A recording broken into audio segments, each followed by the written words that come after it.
Bene, partiamo dal 1958, quando dalla Sicilia ho deciso di trasferirmi a Roma. Per 2 anni circa, o anche più, io vivevo vendendo libri d'arte e mi guardavo tutte le gallerie, tutte le situazioni, mezzi, artisti. Ho conosciuto Burri, cioè, mi ha fatto vedere i suoi quadri, io sono rimasto a bocca aperta.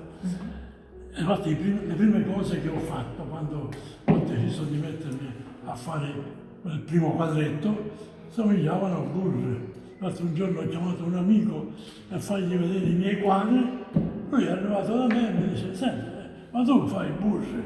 No, gli ho detto, lo conosco bene, sono un po' impressionato. In realtà somigliavano molto a Burri, però da lì sono partito poi con i Govali. I Govali non erano dei Burri, erano miei.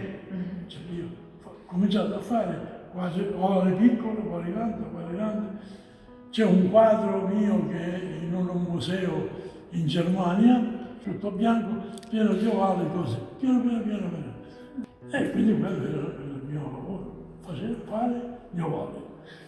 E da allora mi è parso che valeva la pena, cioè ero bravo a fare i quadri con gli ovali, grandi, piccoli, medi, sempre monocromatici, soprattutto bianchi, neri, grigi, gialli, magari rossi, cioè di tutto. Allora, dalla Sicilia è andato a Roma e da Roma come mai è finito a Milano?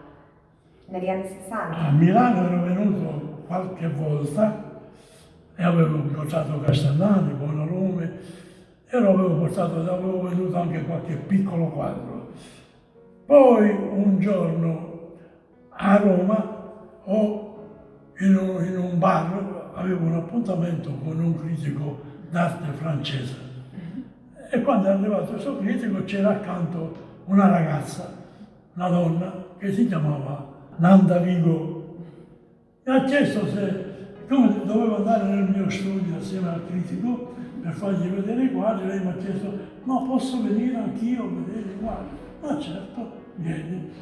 È venuta a vedere i quadri e è rimasta a bocca aperta. Ho detto: ma fra qualche mese facciamo una mostra a Milano nello studio di Lucio Fontana, assieme a Castellani, Buonarrome, e ti posso invitare, vuoi venire?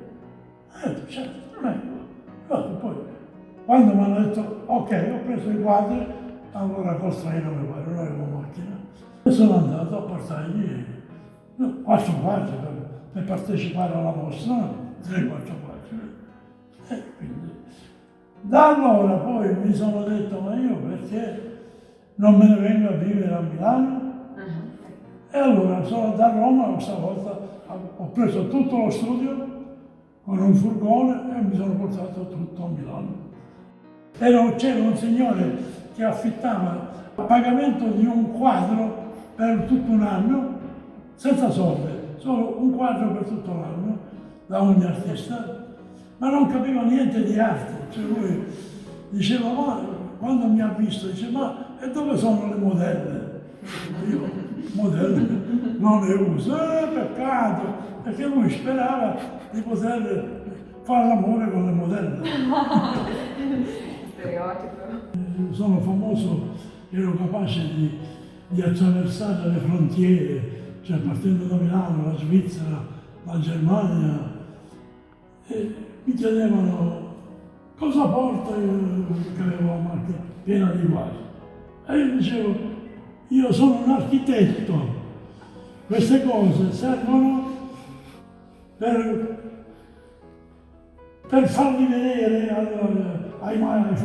ai falegnami, ai muratori, per costruire. E dopo muoiono, si buttano via. Ah, così, guarda.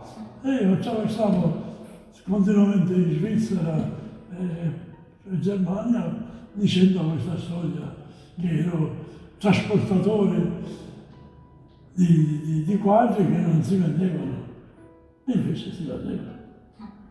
Ok, quindi vengono prima tagliati gli ovali? Fino a questa misura qui arriva. Fino a questa misura.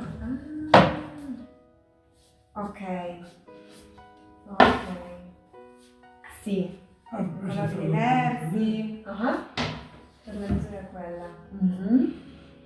Ok, e questi sono i colori che usa. il colore, Cioè, guardi. e la distanza fra di loro è sempre costante? Non c'è una regola, io faccio uno tempo verticale, orizzontale, cioè, come mi piace. E poi dipende ovviamente anche la misura della forma del Certo, quadro. in rapporto alla grandezza comincio a mettere le cose, li inchiodo, li incollo e poi dopo ci metto sopra una tela speciale di cotone puro. In Sicilia ho un bellissimo studio che era un frantoio appartenuto alla mia famiglia. Qualche anno fa lo abbiamo rinnovato. Ora è un bellissimo spazio, una casa studio nell'entroterra vicino ad Alcamo.